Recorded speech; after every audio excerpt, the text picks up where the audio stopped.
So good afternoon, everyone. My name is Dr. Tim Fior, and I'd like to welcome you all to Veggie Fest. Hope you're having a good time.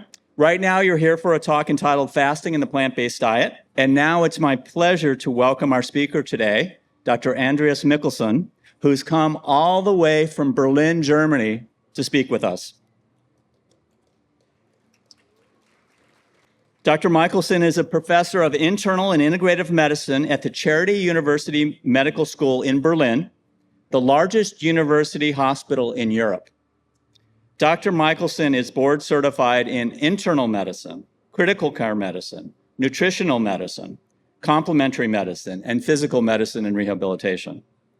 He has published more than 250 scientific articles in top medical journals and has collaborated with the likes of Stanford, Harvard, USC, and other prominent US institutions. He is one of the leading international researchers in the field of fasting and healthy nutrition, and is author of the international bestsellers, The Nature Cure and Fasting Fix. Now, personally, I recommend fasting to some of my patients, either intermittent or water fasting, and it's amazing. Those that are able to do it always get benefit. So I'm very excited to hear what Dr. Michaelson has to say. So the talk today is entitled Fasting and the Plant-Based Diet, Optimum Prevention and Treatment for Chronic Diseases.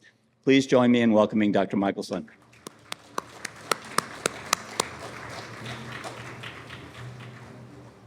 Yeah, thank you, Tim, for the kind introduction.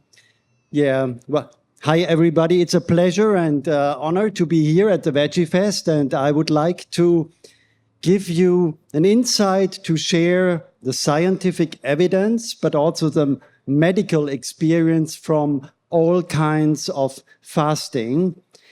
In the beginning, I start my talk with a very short overview about healthy plant-based diet. And you may wonder what's the link between those two.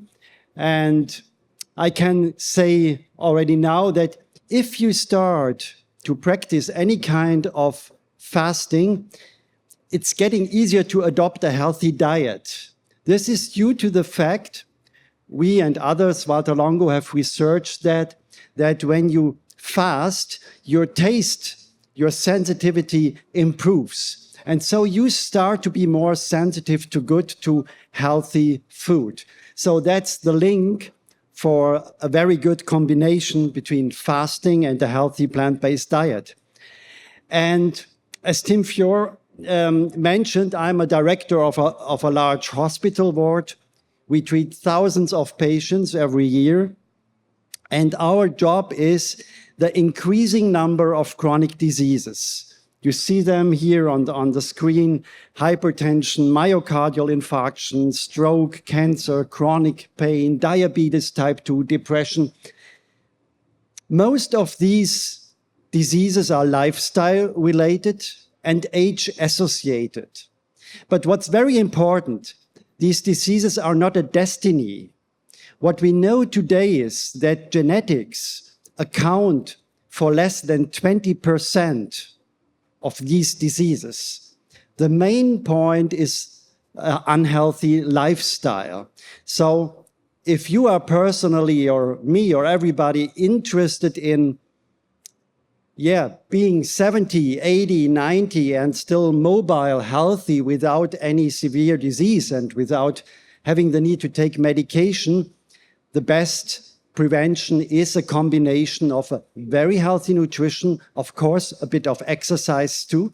But I have to mention that nutrition is more important than exercise with regards to prevention of these diseases. And then to combine it with fasting. The current state is a huge problem. This is here the title page of The Economist. It illustrates very nicely that we are not lazy, or it's not a weakness of our characters that obesity or malnutrition is now so frequent. It's just that our molecular programs, our genetics, are programmed for another type of life and lifestyle. We have it anymore. So we have to bring it back on our own initiative, our own actions, and our own motivation. This is a little bit difficult. I mean, if you were just born some 100 years ago in Europe or in Africa, it was very easy not to have excess in calories because there was no excess in calories available. So now we have to be self-responsible for that. But this chart clearly shows that there is a need, there's an urgent need that we all change something with regards to food. The principles, you heard that here at the Veggie Fest. It's delicious food. Most of it is healthy. Not all. I mean, you can also follow a plant-based diet in a very unhealthy manner, of course. Yeah. So this, I will show you later a slide. But here's really a lot of opportunities for healthy nutrition. We know it's the secondary plant substances are very important. You find them in the peels of fruit and vegetables. That's why it's a good argument if you can financially afford to buy organic, because then you can eat the peel, and the peel is the most valuable in all fruit. Then fiber. A very important point is that there is no animal-based food that has any fiber in it. And what we do know today is that fiber is the most essential nutrient that drives our microbiome healthy. And the microbiome, the gut bacteria, are really tremendously important for the prevention of the mentioned diseases.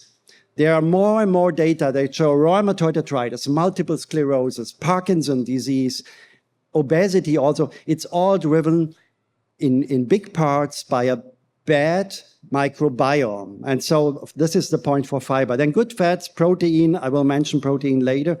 The second point is to avoid unhealthy food. We all know that, yeah? Sugar, too much saturated fats.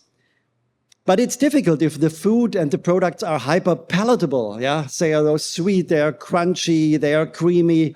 And so, but it helps if we are aware that any product that is very sweet, very crunchy, very creamy cannot be healthy. That's just a rule, yeah? We can eat it maybe once or twice a week or every second day, but not on a daily basis. Yeah. And the third point is don't eat too much. I will show you later a slide that if we just would eat a little bit less than we are hungry, that we feel we should eat, we can extend our lifespan by about 10 to 15 years. But the problem is, it's so hard to eat less. Everybody wants only to stop eating if you feel satiety. And here comes fasting into play. Maybe it's easier to switch between fasting and eating full until you feel real satiety than to restrict calories every day. The evidence for all these types of nutrition is for the plant-based nutrition is very good. You have heard about the traditional Mediterranean diet, about the DASH diet. If we summarize these types of diets, they combine three aspects. They are plant-based. They are not completely vegan, but most of the food is plant-based. Yeah. Most of the food is not processed and not ultra-processed. And the third type is you have a huge variety of food, of vegetables, of spices, a kind of a traditional kind of nutrition. So what can we achieve with such a whole food plant-based diet? We can decrease the cardiovascular risk by 40%, colorectal cancer, prostate cancer, also 40%, high blood pressure, diabetes. You see, the list is long of diseases where we can make a difference. There's no guarantee, there's never a guarantee to stay healthy the rest of your life. But you have a big chance to decrease the risk of suffering from these diseases of modern lifestyle. And one point is in my experience, very important. And I'm now since 2 weeks in the US. And I think the problem here is even bigger than in Germany. When I go through a supermarket, I see so many ultra-processed food. It's really unbelievable. And we all know there are too much additives in it. There's too much sugar in it, too much salt, too much fat. And there's mainly no fiber or less fiber in it than in natural food. So this is really very important. And one of the studies that really struck me was published by Kevin Hall from the NIH here in the US 6 years ago. He's still working in this field. And this was an inpatient study. Patients checked in a hotel. They were not allowed to go out for 14 days. Everything was documented, what they ate. All meals were prepared and offered to them. And the subjects were randomized in 2 groups. They all had the identical meals regarding protein, carbs, fat, and micronutrients. But for the one group, everything was refined, milled, additives were given, so it was ultra-processed. The other group received the same in a natural way. And the results were very impressive. You see on this graph, the group with the ultra-processed food ate every day 500 kilocalories more than the other group. And this translated within 2 weeks in a weight gain of 2 kilograms. So if you extrapolate this for a year, you have a tremendous weight gain just by having the food ultra processed. So this is why I put such an emphasis on it. 2 further points on nutrition, and then I switch to fasting. The one is there is a trend, a hype to follow a low carb diet. And there is no reason for that. The carbs should be complex carbs, whole grain carbs. And that is shown in this slide. When you follow such a diet with a high carb content, you can lose weight and you can stay healthy. You should just abstain, from sugar, from any type of, sometimes it's time for a cake, but not every day. So we have to differentiate between the types of carbs. And the same is true for protein. I really learned in the last 2 weeks here in the US that everybody talks about protein. And for sure, it's important, especially when we pass 60 or 70 years of age, to have sufficient protein. But I think the issue is rather hyperinflated currently. Nobody needs 150 grams of protein to stay healthy when aging. This slide here shows the protein content in Okinawa at the time when in this country, in this island, Japan, there were the highest number of healthy centenarians and super centenarians. And actually, they followed a diet with 9% protein energy. This translates in a daily protein intake of about 50 grams. So I tell you that because it's clearly important not to have a deficit in protein, but I think nobody has a protein deficit here in the US. Or you have really to make things very wrong to achieve that. Yeah. So, and the link with fasting is that we know there is one hormone, one molecule, we call it mTOR. And this is responsible for many of the very good fasting effects. And if we decrease mTOR, it's healthy for us. And the nutrient that increases mTOR the most is protein, and mainly animal-based protein. So we should be aware of that. So now I come to fasting. I showed you there's healthy nutrition. We should avoid the unhealthy foods. And again, here in the lower section, don't eat too much.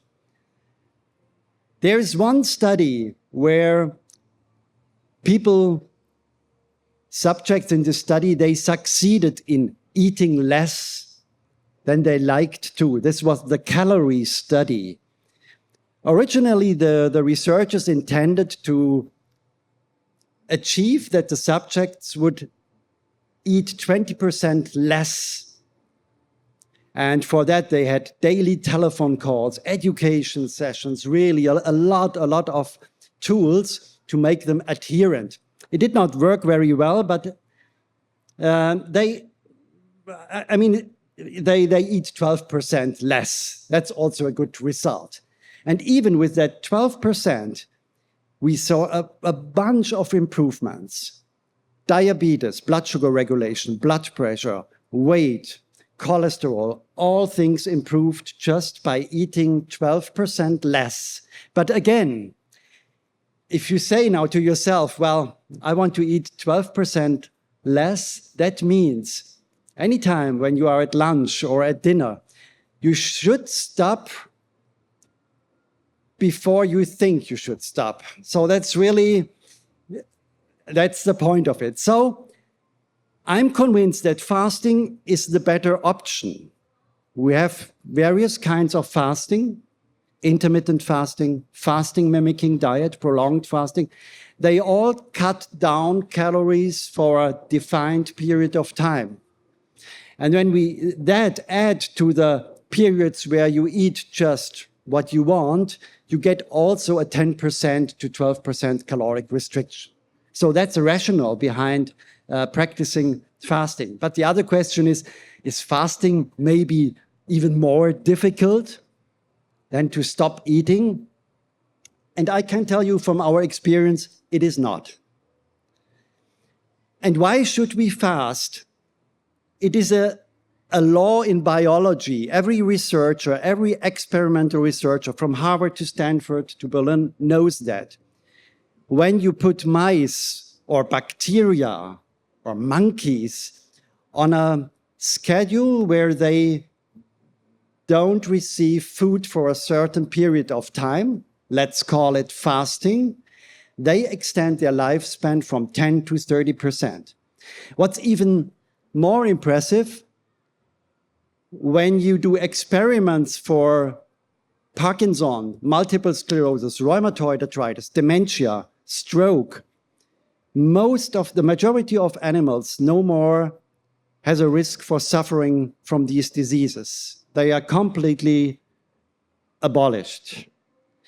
And so why is it? So I think we have to remind that the switch between fasting and eating is just pure biology. Here you see three animals, king penguins, bears, and migratory birds.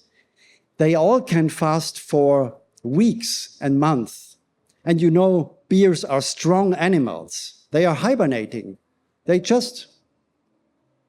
start to sleep for 4 months, about 5 months, sometimes 3 months, and they eat nothing. They just lower their body temperature, they lower their heart rate, they lower their blood pressure, so they save energy, and they live from their fat storage. The fat is broken down, the body produces ketones, and the ketones are an excellent alternative to sugar. Maybe they are the better substance for muscles and brain. That's what the science in the recent years tells us. So nobody should be afraid to think that you starve when you stop eating for 5 days. This is an ancient program everybody has. You don't have to train it or to gain it. It is in your body. The other point is that fasting is also known to my knowledge, in all religions of the world. From Christian fast before Easter, Daniel's fasting, Greek Orthodox, Yom Kippur, Jewish religion, Ramadan, Theravada Buddhism, they only eat between 10 and 12 o'clock a.m. a really big meal, you can imagine, but then they stop for the rest of the day. So this is a 22-hour intermittent fast. I think it's too hard, but it's interesting. Yeah. And the question is also, why is it inherent in all these religions? Is it asceticism? I doubt. I think it's the observation that fasting has profound and favorable mental effects. And that was used in the religions for the spiritual practice. But then fasting is very, very old with regards to traditional medicine. It's mentioned in Greek medicine and ancient Roman medicine. And here you see 4 doctors, 2 from the US, 2 from Europe, that started practicing fasting with all their patients after they observed the impressive effects. One of them was Otto Buchinger.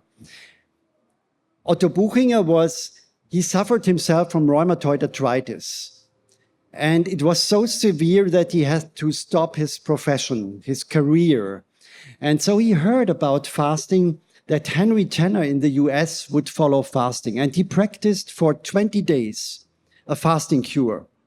And he was completely cured from his disease, from the rheumatoid arthritis. Following that experience, he founded several fasting hospitals and clinics. They still work. They are active in Germany, in Austria, in Spain.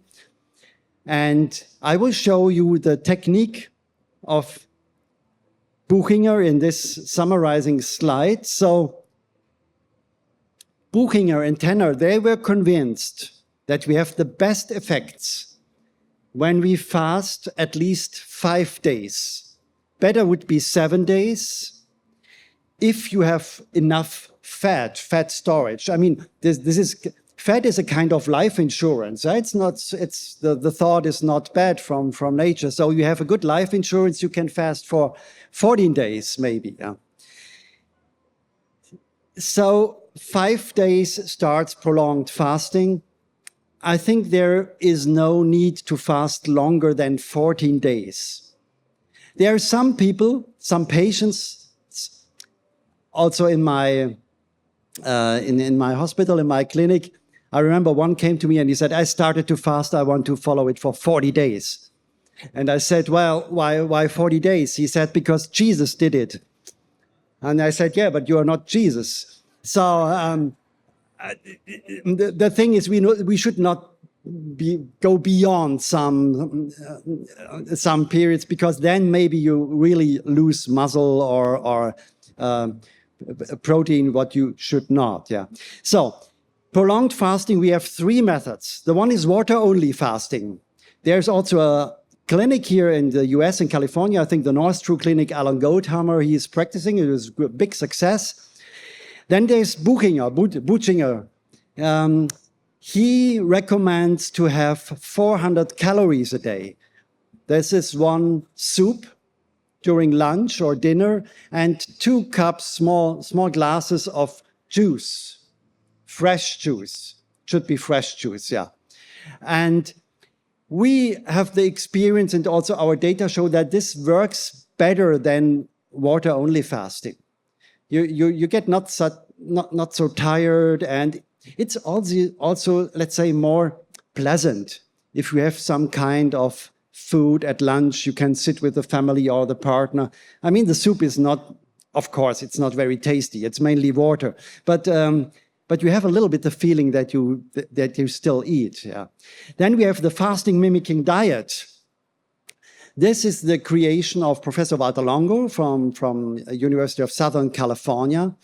And his experiments were, when mTOR is not increased, and it is not increased when all the fasting food is vegan and has no sugar, then more calories are possible. Then you can go for 600 up to 800, 900 calories a day. And you are still in that protective fasting mode. There are boxes. I think in the US you can also buy it, but you can also cook it freshly. Yeah, there is no need to buy boxes. Yeah, you can also augment your quantity of juice. You just add 2 or 3 more. I have to underline small glasses. No, not too much. Yeah, and then you are still in that fasting mode. And of course, then we have the intermittent fasting. Has anybody here in the audience already experienced or practiced intermittent fasting? Yeah, I see, about more than half of them. So intermittent fasting is the easiest way, of course, yeah. So the benefits are clear. It's not a game changer when you suffer from obesity, but you lose weight about 5% in 6 months, maybe 10% in a year. Then it stops. But 10% is good. I mean, it's not sensational, but it's a step towards normal weight. And this weight reduction is comparable to caloric restriction. And we have evidence it's good against diabetes type 2, hypertension, and it improves insomnia. So here are these types of intermittent fasting. What you can do is just fast 1 day a week. But time-restricted eating, that means to narrow the window of eating on a daily basis, is more efficient. When we sleep, everybody fasts. That's why breakfast is called breakfast. Yeah? You have breakfast and you break the fast. So you extend this in the morning and at dinner. And the best research is 16 to 8. That means you eat everything you eat in 8 hours. But I find it a little bit hard. And maybe the family doesn't like it. So I think it's no solution to do intermittent fasting, but to become a lonely person. So it's better to adapt it to your work life rhythm. And so 14 to 10 is the recommendation we give. 14 to 10, that means you have breakfast at 9 o'clock, and then you have at 7 p.m. dinner. That's fine, I would say. There are studies on that here, 10-hour time-restricted eating, and you see improvements in weight, blood pressure, cardiometabolic health, blood sugar, insomnia. Yeah? There's another fascinating study. 2 groups randomized. Both groups received the identical meals, completely identical.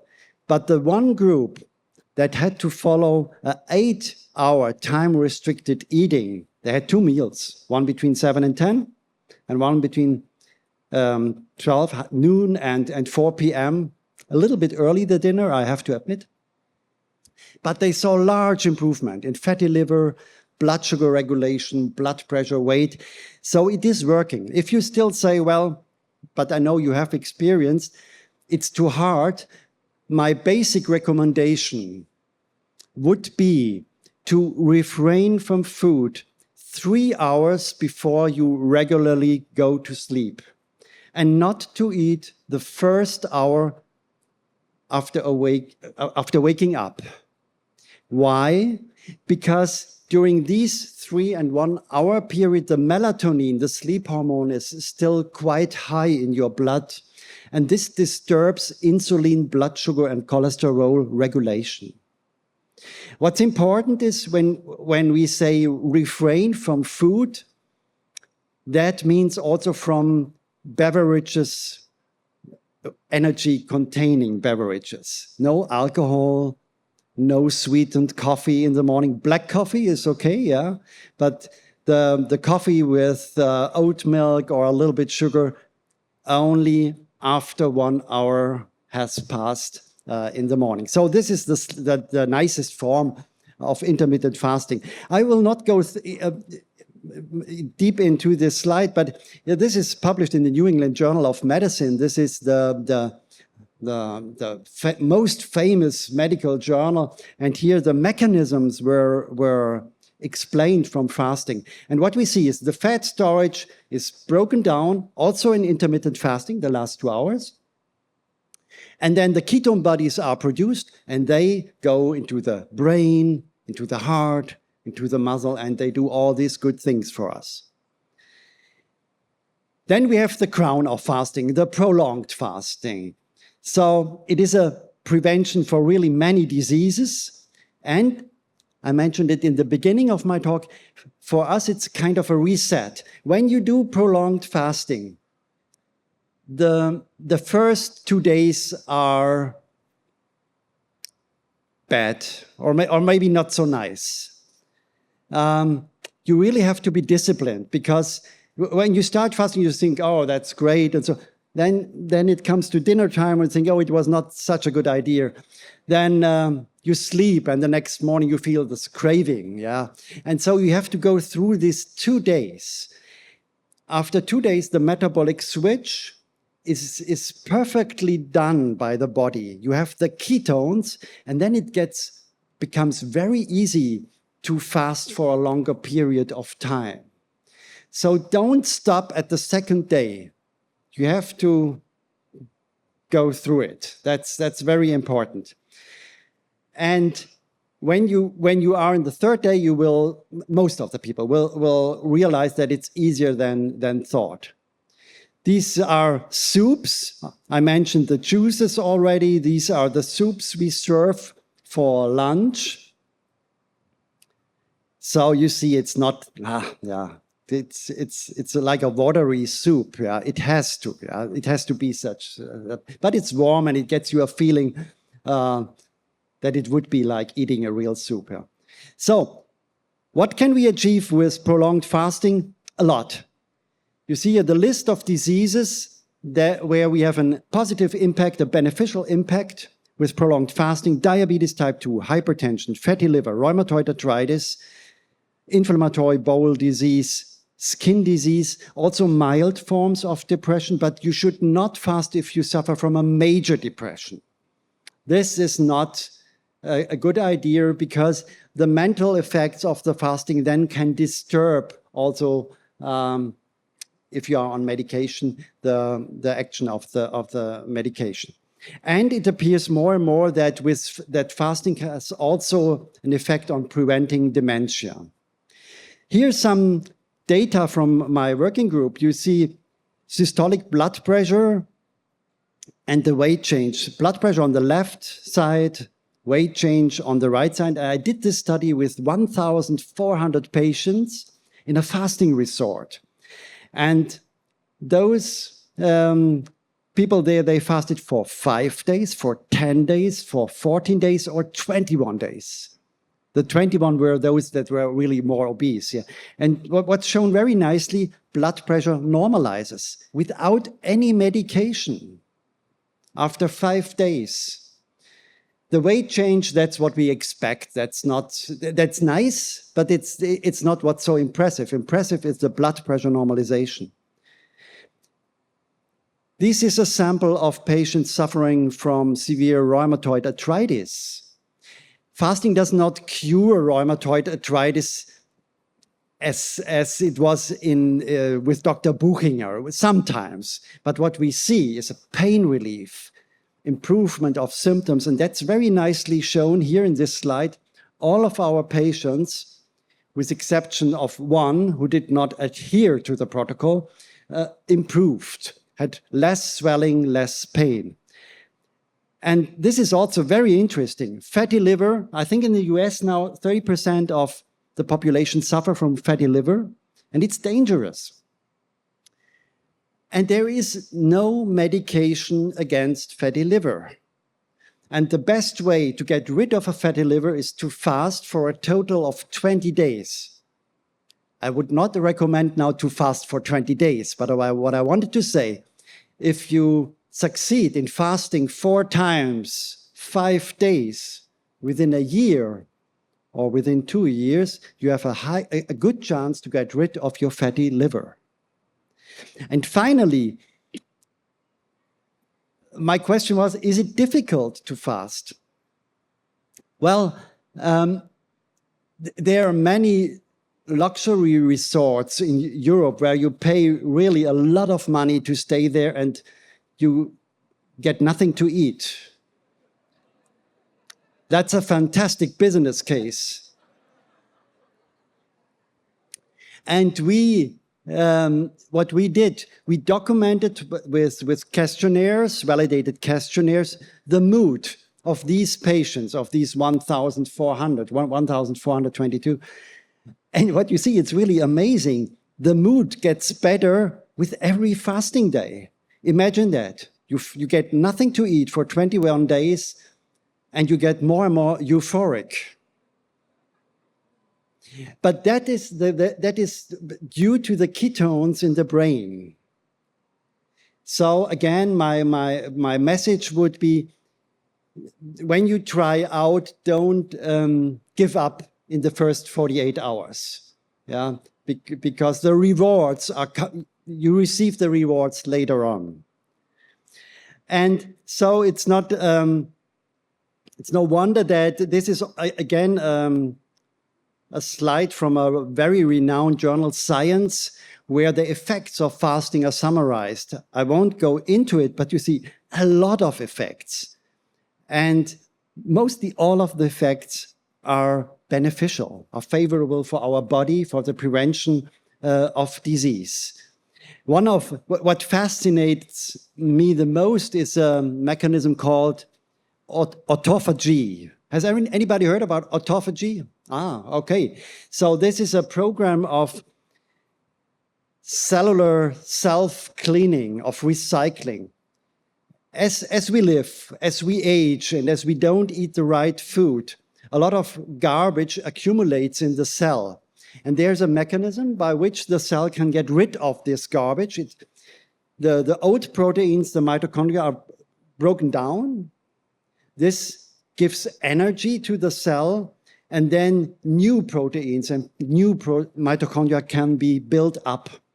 And so the Nobel Prize was awarded in 2016 to Osumi, who described first this autophagy. And fasting is the most and the only and the most powerful means by which we can largely increase autophagy. So this is really very, very important. We know today that diseases like Parkinson's disease or dementia probably have, there is a role for decreased autophagy. And that's why we see so great preventative effects with fasting. So Buchinger fasting with juices and soup is the one you can practice. The other is the fasting mimicking diet. It has mainly the same effects. I think it's a question of personal preference. For me, the fasting mimicking diet is a little bit easier to go with. But I have also a lot of patients that prefer the Buchinger type, the juice fasting. Yeah. There are studies, this was published by Walter Longo's team last year, and they showed nicely, I mentioned that in the beginning, that after the fasting, it's a great time to adopt a healthier diet because your sense of taste and smell is improved by 40%. And it's so funny. So we have these hundreds, thousands of patients fasting in our hospital. And after 7 days, we serve them an apple, some slices. And then when we're doing the rounds in the ward, and I asked them, how was the breaking of the fast? And they said, this apple was the most delicious food in my whole life. That's because your taste has improved so largely. And especially people with obesity and diabetes, they have a compromised taste. And so that's what makes fasting such a powerful intervention in these patients. Diabetes type 2, I mentioned several times, we have very, very good effects. In fact, we see remissions in about 50%. That means people on metformin, on insulin, they can totally get rid of their medication after practicing fasting for several days. And longevity is now also a hot topic in Europe, but I think in the US as well. And what maybe is a kind of a motivator for fasting, this is a study done by Walter Longo. He calculated the biological age after 3 cycles of 5-day fasting mimicking diet, 15 days in total, fasting mimicking diet. And the subjects were 2.5 years younger afterwards. Of course, we have to be cautious about that. It does not mean that that you have no wrinkles anymore, yeah? But it does mean that your organs are in a younger shape. So I come to the end of my presentation, and I think what's very important, I'm fully aware that prolonged fasting is not so known and popular as in Germany, Austria, or Switzerland. So if you try out, you should prepare well. Yeah, you should read a little bit about that. I think there are not many books on prolonged fasting in Germany, in the US. So this book is also published in the US. You find all the protocols for following a fasting cure. And it should be, when you start the first time fasting, it should be not a very stressful period. So I personally start fasting mostly on Thursday or Friday. Then the hard days I mentioned, the first and the second day are very hard, are Saturday and Sunday. So that's easier then. And on the third day, you're in good mood. You can work absolutely during the fasting. So preparation is important. I mentioned zero fasting. I would not recommend, with the exception if you have good experience with it. For sure, you can repeat it and do it again. But fasting mimicking diet or the choose fast are my personal preferences. No bowel cleansing is required. There are a lot of questions about that. It's not necessary for fasting. Autophagy has nothing to do with bowel cleansing. And you have not to abstain from coffee. If you read that, it's not true, because there is one food item. That's very interesting, because I love coffee. There is one food item that has also an autophagy enhancing effect, and that's coffee. So you should not drink 8 cups of coffee during fasting, then you may suffer from some stomach problems, but 2 or 3 cups or espresso is fine. And finally, who should not fast? Children, of course, should not fast. Also, people that are underweight should not fast. Pregnancy, lactating is a contraindication. And also when there is a history of anorexia or binge eating disorder, of any kind of eating disorders, it's not a good idea to follow a fast, because this can trigger the memory of this disturbance. So please don't fast when there is a history of that. Then there are only 2 internal diseases you should not fast. That's gallstones, symptomatic gallstones, not the gallstones that are just documented in ultrasound. You have to suffer from the gallstones, gout. And what maybe is a problem in the US, when you are under medication, there is an advice or a coaching of an MD indeed required. But I think the problem is, we talked about that, Tim, that not many doctors in the US are familiar with fasting. So I think you should talk then with your doctor, and I think most of them know the fasting mimicking diet. And I think the fasting mimicking diet you can even follow when you have mild hypertension or mild diabetes type 2, but talk to your doctor. So my conclusion is, fasting has tremendous benefits. It helps with weight control. It assists in healing and preventing most of the chronic diseases, especially in combination with a healthy diet. What's clear is, when you follow let's say, 2 cycles of fasting mimicking diet, and in between you only eat salami pizza or French fries or meat, then you will not have lasting effects. It's the combination that makes the point. And there are published guidelines. We publish that in scientific journals if you are interested in. And yes, with medical diagnosis, you have to find out what's feasible, what's possible in your medical context. So thanks for listening. It was a pleasure.